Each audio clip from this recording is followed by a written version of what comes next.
Bonjour à tous et bienvenue dans cette nouvelle session d'analyse. Aujourd'hui, on enfile notre casquette de coach parce qu'on va s'attaquer à un sujet absolument fascinant, une vraie révolution pour votre pratique, la maîtrise de la moitié invisible du trading. Trop souvent, on reste scotché devant les courbes, les chiffres, les indicateurs, en oubliant complètement la mécanique interne qui valide chaque décision. Et c'est exactement ce qu'on va décortiquer ensemble aujourd'hui pour transformer une approche un peu hasardeuse en une méthode d'exécution littéralement redoutable. Ok, plongeons directement là-dedans avec une question qui a l'air super simple comme ça. Au fond, c'est quoi un vrai setup? L'obsession classique, surtout quand on débute, c'est de scanner les graphiques à la recherche du signal technique parfait. On se dit qu'une belle forme géométrique suffira à garantir le gain. Pas vrai? On pense que voir un mouvement, c'est valider l'opportunité. Mais comme on va le voir, s'arrêter à cette vision purement visuelle, c'est une erreur monumentale. Alors, voici notre plan de match pour aujourd'hui. D'abord, on va parler de l'illusion de la technique. Ensuite, on définira le vrai setup complet. Troisièmement, attention au piège des presque setup. 4, on passera en revue la checklist de l'opérateur. Et pour finir, on parlera de l'identité d'haute performance.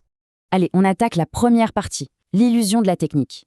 Pourquoi ce qu'on voit à l'écran n'est que la moitié de l'histoire? C'est là que se trouve la faille énorme pour la plupart des gens qui arrivent sur les marchés. On a cette croyance tenace que tout se joue exclusivement sur l'écran. Les fameux FVG, les order blocks, les prises de liquidité, les retours en zone, c'est un peu le Graal des amateurs, ils les chassent de manière presque obsessionnelle. Et honnêtement, on peut passer des heures à chercher ces configurations parfaites. Mais le gros problème, c'est qu'en faisant ça, on ignore totalement la partie invisible, notre propre état émotionnel. En fait, oubliez ça. C'est plutôt que cet état interne agité peut littéralement détruire la meilleure des configurations graphiques en provoquant une exécution totalement chaotique. Ce qui nous amène à la partie 2, le vrai setup complet, l'alignement absolument parfait entre le marché et l'esprit. Ce qui est vraiment intéressant sur cette diapositive, c'est la façon dont elle sépare visuellement ces deux mondes. L'idée centrale, c'est qu'une véritable opportunité n'est jamais juste technique. C'est non négociable, il faut un alignement parfait de deux dimensions. D'un côté, la dimension du marché. Risque clair, timing cohérent, conditions remplies.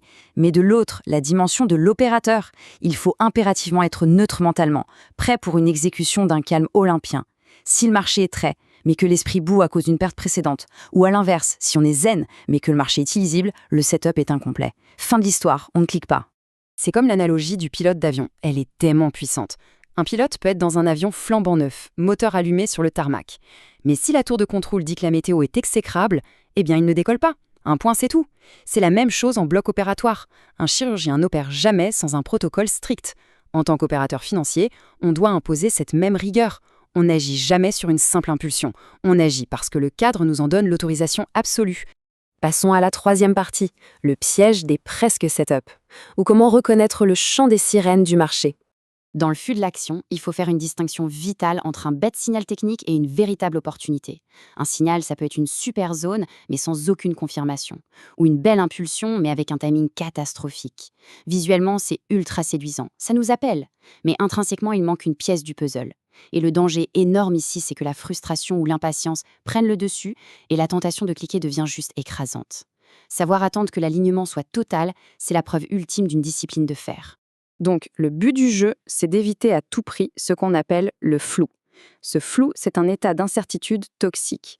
Quand le setup est bancal, notre cerveau commence instantanément à négocier. Il se trouve des excuses pour justifier l'entrée en position. Et le résultat de cette petite négociation interne, ça génère de l'émotion, de l'anxiété, et ça mène tout droit dans le mur avec une exécution désastreuse. Le flou, c'est vraiment l'ennemi juré de la clarté. Et c'est pour ça qu'on arrive à la partie 4, la checklist de l'opérateur, le bouclier ultime contre la fatigue et la frustration. Pour éradiquer ce fameux flou, on utilise une checklist de 8 points. C'est votre ligne de défense. 1. Le contexte correspond-il au modèle? 2. La zone est-elle claire? 3. Le timing est-il bon?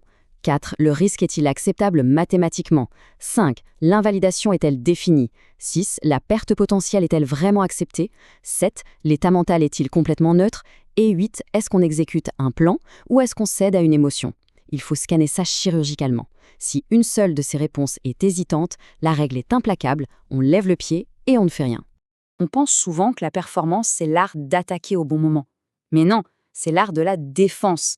Refuser un trade qui ne coche pas toutes les cases, c'est en soi un acte de très haute performance.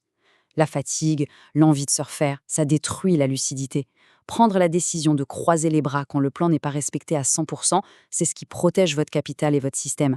Et croyez-moi, ce système de décision vaut 1000 fois plus qu'une transaction isolée. Enfin, dernière étape, partie 5, l'identité de haute performance. Bâtir la constance grâce à la répétibilité. Et ça illustre brillamment un concept paradoxal mais fondamental. Imaginez, d'un côté, vous avez le trade gagnant, mais hors plan. Ça, c'est un cadeau empoisonné. C'est dangereux parce que ça récompense l'indiscipline et ça valide une mauvaise habitude. De l'autre côté, vous avez le trade perdant mais totalement conforme au plan. Eh bien, croyez-le ou non, c'est la véritable cible.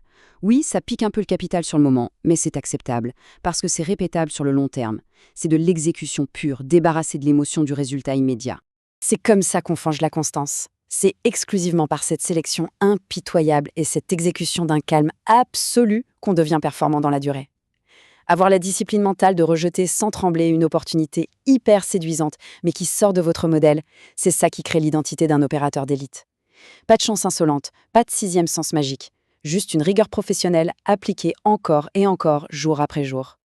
On arrive à la fin de cette analyse. Et je veux qu'on se quitte sur cette question un peu piquante. Fondamentalement, l'objectif est-il de juste gagner un trade aujourd'hui pour gonfler l'ego ou de construire une machine d'exécution répétable, capable de générer de la valeur pendant 10 ans? C'est le changement de mentalité que tout opérateur sérieux doit faire. L'alignement parfait sans aucun compromis entre le marché et le mental, c'est l'unique vraie route vers la réussite. Gardez ça en tête lors de votre prochaine session et on se retrouve très vite pour décortiquer d'autres concepts passionnants.